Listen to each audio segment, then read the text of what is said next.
estas fueron las declaraciones que causaron tanto escozor en algún sector de las víctimas en Colombia y que fueron emitidas por alias Iván Márquez ante el Parlamento británico. La mejor cooperación que nos pueden dar en todos los países del mundo es el rechazo a la guerrilla. Durante la era del entonces presidente Álvaro Uribe y su denominada política de seguridad democrática, eran otros los vientos que soplaban para la organización terrorista de las FARC.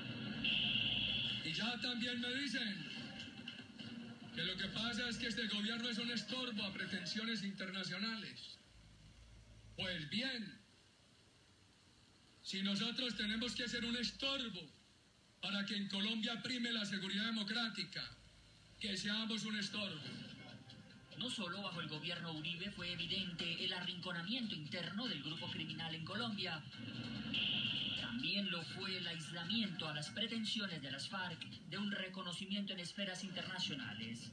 ¿Saben cuándo va a negociar esa guerrilla?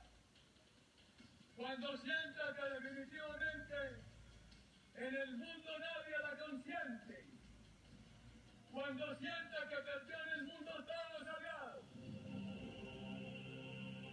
Sin embargo, ahora el grupo terrorista parece estar forjando su viejo anhelo en medio de un proceso de paz con el gobierno del presidente Juan Manuel Santos. Pese a que todavía no hay un acuerdo definitivo tras casi 28 meses de negociaciones en Cuba, los cabecillas de la organización criminal tienen ahora la oportunidad de posar a nivel internacional en escenarios que en la práctica les significan validar un estatus político ante el mundo. Nosotros queremos que hayan cambios estructurales en lo político, en lo económico, en lo social.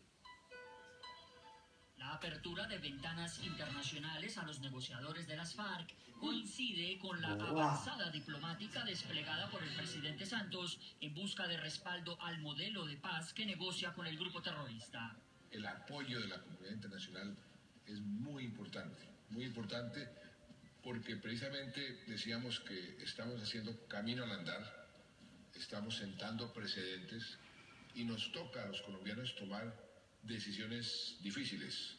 Santos ha defendido la premisa de que a las FARC no hay que humillarlas ni arrodillarlas. Claramente, a medida que el mandatario busca respaldo de la comunidad internacional a los diálogos, la organización terrorista va teniendo eco en espacios en los que aparecen sus cabecillas como exponentes de un modelo de paz, aun cuando no han pedido perdón e insisten en no ir a prisión a pagar sus crímenes tras un eventual acuerdo de paz. Nunca habíamos visto a las FARC tan comprometidas con el proceso, eso por un lado. Por otro lado, las condiciones de este proceso, la forma como se inició, la forma como se ha venido adelantando, el apoyo internacional, el realismo, el pragmatismo, pero al mismo tiempo la seriedad con que se ha adelantado el proceso, todo eso juega a favor de la terminación exitosa del proceso. Muy bien, hasta ahora conectamos en Bogotá, capital de Colombia, con Álvaro Uribe Vélez, expresidente de Colombia y senador actual por el Partido Centro Democrático. Expresidente, bienvenido al programa La Noche de NTN 24. Muy buenas noches a ustedes, amigos, y a todos los televidentes. Expresidente Uribe, antes de que usted asumiera la presidencia en Colombia en el año 2002, las FARC, gracias a las negociaciones en San Vicente del Caguán, lograron establecer nexos y prácticamente establecer relaciones diplomáticas con diferentes gobiernos, no solamente en el continente americano, sino también en Europa. Durante los 8 años de gobierno suyos, esa red diplomática de las FARC, esos tentáculos de las FARC en países como Francia, como México, fueron completamente desarticulados. ¿Cuál es su opinión de lo que sucedió hoy? Nuevamente vemos a un cabecilla de las FARC hablando ante un parlamento, en este caso frente al parlamento británico. Lo primero que yo diría es que así como Londres ha sufrido embates del terrorismo en un hotel en Brighton, en el metro de Londres, Colombia ha sufrido permanentes embates del terrorismo. La democracia británica no aceptaría como voceros políticos a los terroristas responsables de esos actos. Nosotros tampoco los podemos aceptar como voceros políticos. Estos terroristas hace 5 años en Colombia, que terminó nuestro gobierno, estaban arrinconados, en proceso de desarticulación. Hoy en Colombia se han rearmado, aumentan la violencia, aumentan el narcotráfico y en la comunidad internacional aparecen como voceros políticos. Y hay un punto muy importante para decirle a la comunidad internacional.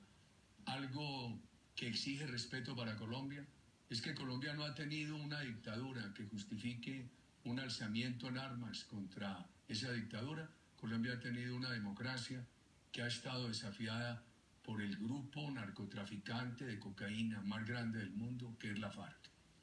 Señor expresidente, ¿qué incidencia tendrá para estas negociaciones que está adelantando el presidente Juan Manuel Santos el hecho de que las FARC vuelvan a tener espacios, escenarios internacionales para defender las posturas que ellos tienen frente a este proceso?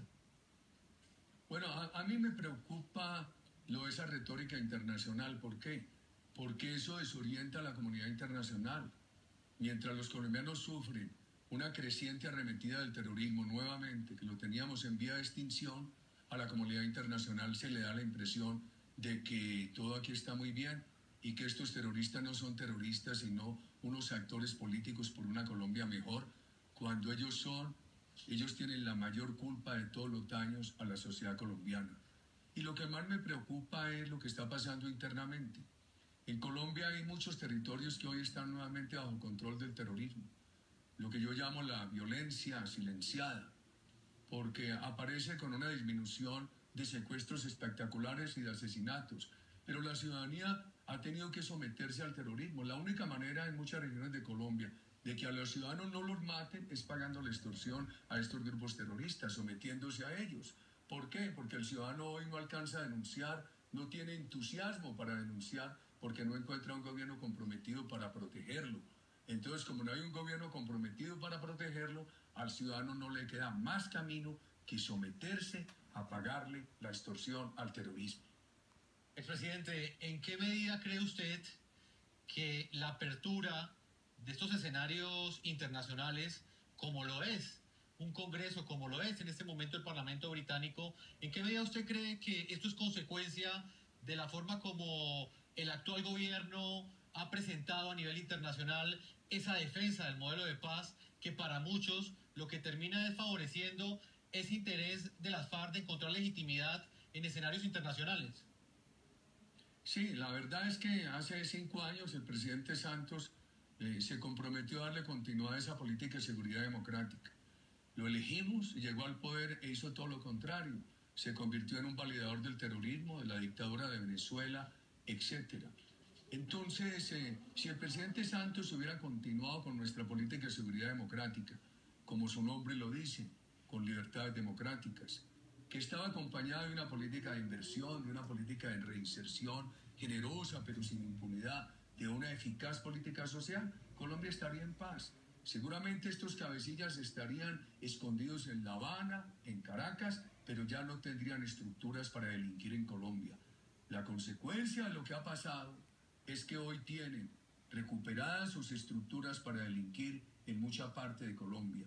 Y como los colombianos oyen el discurso de paz, pero sienten la agresión de la violencia, por eso le han perdido tanta credibilidad a este proceso.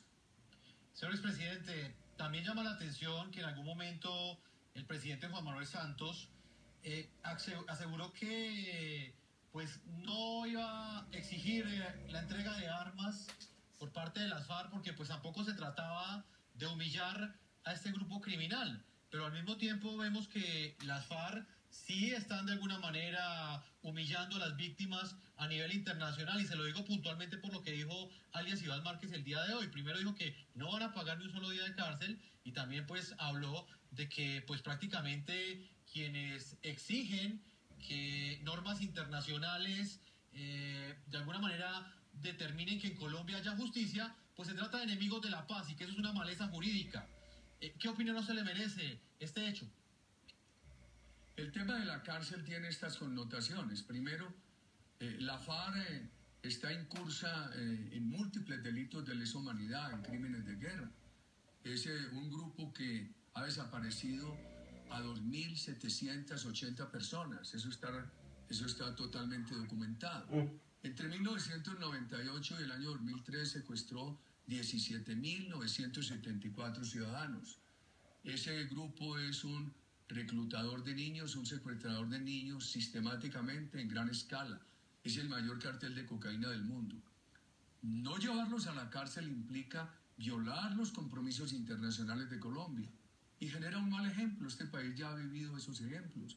Cuando a estos delitos atroces se les da impunidad y no van a la cárcel, así sea durante periodos reducidos, no sentencias extremadamente largas, sino que pueden ser reducidas, eso genera mal ejemplo. Nosotros proponemos que lo que es la base guerrillera no vaya a la cárcel, pero los responsables mayores, los cabecillas responsables de todos estos delitos vayan a la cárcel, así sea por un periodo más reducido. Este proceso tiene otro problema, la desmotivación de las Fuerzas Armadas, que la han nivelado con el terrorismo, y eso ha producido que haya una desmejora sustancial de la seguridad en Colombia. A este grupo no le han exigido entregar las armas y pretenden convertirlo en un grupo político armado contra una democracia. Eso es inaceptable. La revista Forbes ha dicho que este grupo es el tercer grupo terrorista del mundo en riqueza. No le exigen entregar el dinero para reparar las víctimas. Eso es inaceptable. Y en los acuerdos, además, hay problemas muy serios para la democracia colombiana y para el sistema de empresa privada.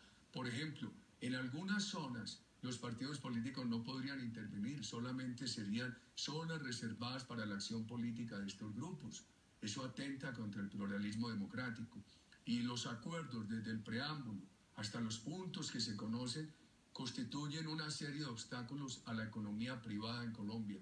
Este país sin confianza e inversión privada no supera la pobreza, no construye equidad.